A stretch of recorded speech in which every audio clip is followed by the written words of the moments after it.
When Mayer Rothschild was dying in 1812, he left instructions for his family. Among them was a rule about marriage. His descendants were to marry within a very narrow circle. In practice, often first cousins and other close relatives inside the family. Over the following decades, a striking number of Rothschild marriages were between cousins. To modern ears, that sounds bizarre, even disturbing. But it wasn't superstition, and it wasn't tradition for tradition's sake.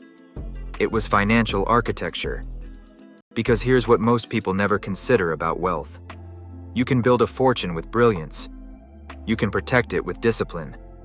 But there is one event that can split a fortune in half overnight, transfer control to outsiders, and undo 3 generations of careful work in a single afternoon.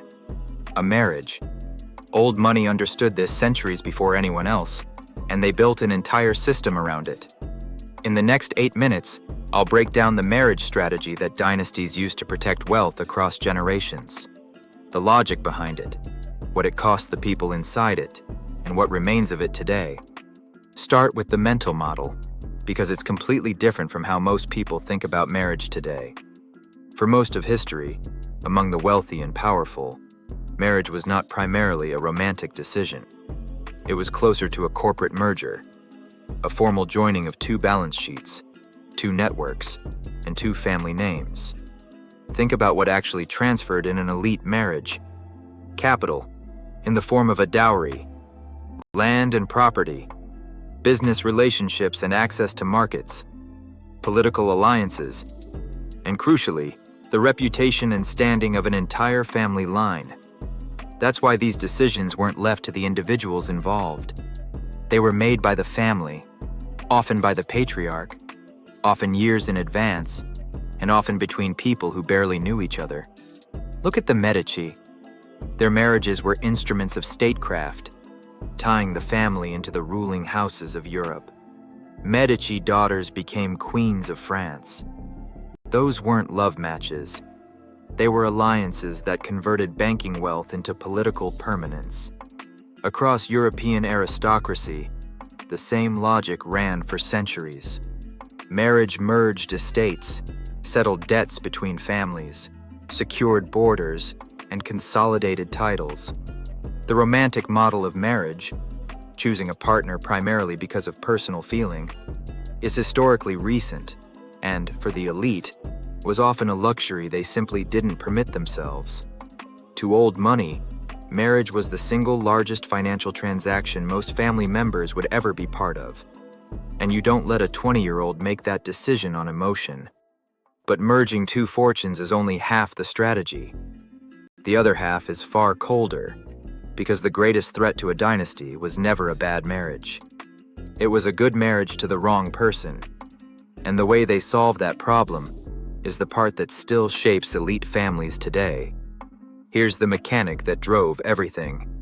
Every marriage is a potential leak in a fortune. When someone marries into a wealthy family, they gain a claim, legal, financial, or both, on assets that took generations to build. And if that marriage ends, a portion of the fortune can walk out the door with them. Multiply that across a large family and several generations, and you have the single most reliable way that dynasties disintegrate. Not bad investments, not market crashes, fragmentation. Consider what happens mathematically. A fortune divided among children, then divided again among their children, then again, while each generation brings in outside spouses with claims of their own, will eventually dissolve into many small pieces held by many people, none of whom control enough to do anything significant with it. This is why the Rothschild rule existed. Marrying within the family kept the capital inside a closed circle. The dowry that left one branch arrived at another branch of the same family. The fortune circulated internally instead of leaking outward. Control stayed concentrated in the hands of people trained in the family system, who understood the business and had been raised with the same obligations. It was, in cold financial terms, extremely effective. And it came with genuine human costs, restricted choice, marriages between people with no personal desire for each other, and in some dynasties, the well-documented health consequences of repeated intermarriage.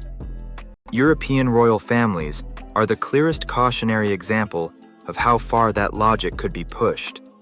The strategy worked financially. That doesn't mean it was good for the people living inside it. When marrying inside the family wasn't possible or desirable, old money did the next thing. They controlled who was even eligible.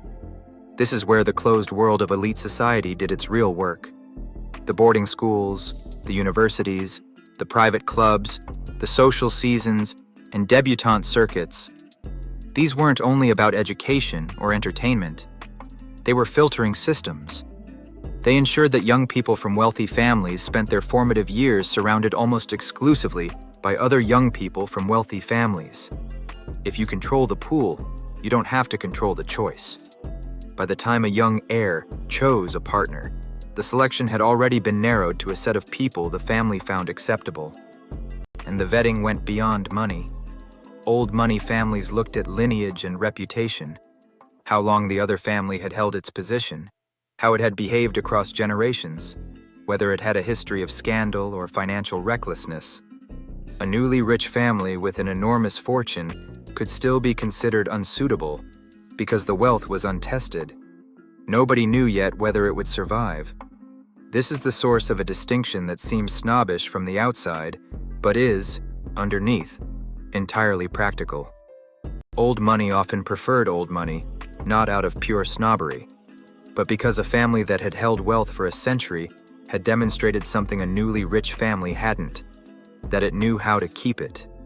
Marriage brought another family's habits, judgment, and discipline into your bloodline. They wanted evidence before accepting that risk. And that brings us to the part that's still alive today. Because the cousin marriages ended, the debutante balls faded. But the underlying strategy didn't disappear at all. It just changed instruments. And you may have encountered the modern version yourself. The old system didn't survive intact. Marrying cousins is no longer socially acceptable. Arranged marriage has largely vanished in Western elite culture, and heirs now generally choose their own partners. But the underlying problem never went away. Fortunes are still vulnerable to marriage and divorce. So old money adapted and moved the protection from social control to legal structure. The prenuptial agreement is the most visible version, a contract defining what is and isn't marital property before anyone signs anything. Among wealthy families, these are often treated as routine rather than romantic betrayal, precisely because everyone understands what's actually being protected. But the deeper tool is the trust. Assets held in properly structured trusts are often not personally owned by the family member at all. They're held by the trust structure, with the family member as a beneficiary. This is a foundational reason wealthy families use trusts. They keep the underlying capital separate from any individual's personal estate, and therefore insulated from what happens in that individual's marriage.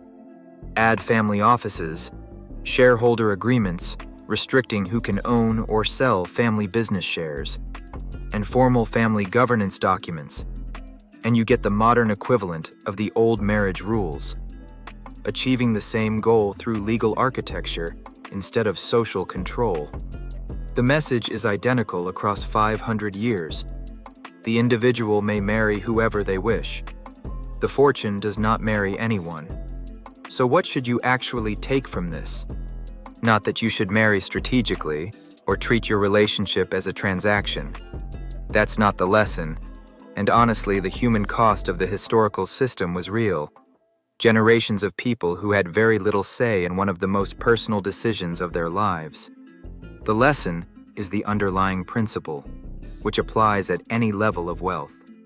Old money understood that marriage is simultaneously the most personal decision a person makes and one of the largest financial decisions of their life, and that pretending only the first half exists doesn't make the second half go away. Most people make that decision purely on emotion and then discover the financial dimension later, usually at the worst possible moment. The wealthy simply refuse to be surprised by it. They separated the two questions. Who do I want to build a life with? And how is the underlying capital structured? Both questions get answered deliberately, instead of one being ignored until it becomes a crisis. And notice the deeper pattern that runs through this entire channel. Old money survives because it plans for the events that destroy other fortunes. The third generation, the market crash, the lawsuit, the divorce. Not because they're cynical about life, because they're realistic about what actually ends dynasties. Most fortunes aren't lost in a market. They're lost in a family. Rothschild wrote marriage rules into his will. Not because he was cold, because he'd counted what a single marriage could cost. The fortune, in the end, was never allowed to marry anyone.